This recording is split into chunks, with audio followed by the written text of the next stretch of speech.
আগামী বছর ভারতের পশ্চিমবঙ্গ এবং প্রতিবেশী রাজ্য বিহারের বিধানসভা নির্বাচন অনুষ্ঠিত হচ্ছে। এই সময় নির্বাচন কমিশন ঘোষণা করেছে 1987 সাল থেকে 2024 সালের মধ্যে জন্মগ্রহণকারীদের ভোটার তালিকা সংশোধনের ক্ষেত্রে বাধ্যতামূলকভাবে তাদের বাবা মায়ের জন্ম সনদ জমা দিতে হবে।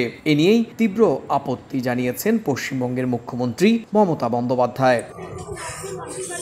দীঘা সমুদ্র সৈকতের পাশে নতুন নির্মিত শ্রী শ্রী জগন্নাথ ধামের রথযাত্রায় অংশ নিতে যোগ দিয়েছেন মমতা। বৃহস্পতিবার সেখানে সাংবাদিকদের সঙ্গে কথা বলতে গিয়ে তিনি ভোটার তালিকায় নাম ওঠানোর ক্ষেত্রে বাবা মায়ের জন্ম সনদ চাওয়াকে ভারতের নাগরিকদের নিবন্ধন বা এনআরসির চেয়েও বিপজ্জনক উল্লেখ করেন। They are targeting actual Bengal. They are targeting actual migrant workers.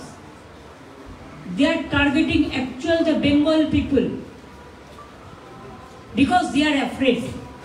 But Election Commission cannot do it unilaterally without talking to the political parties, recognized political parties, state level and all India level. I respect all the political parties.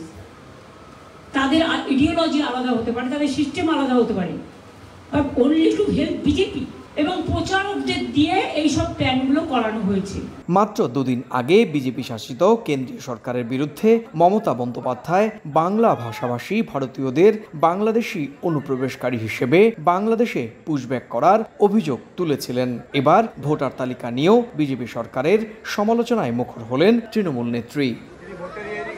Subrata আচার্য, সময় সংবাদ, ভারত।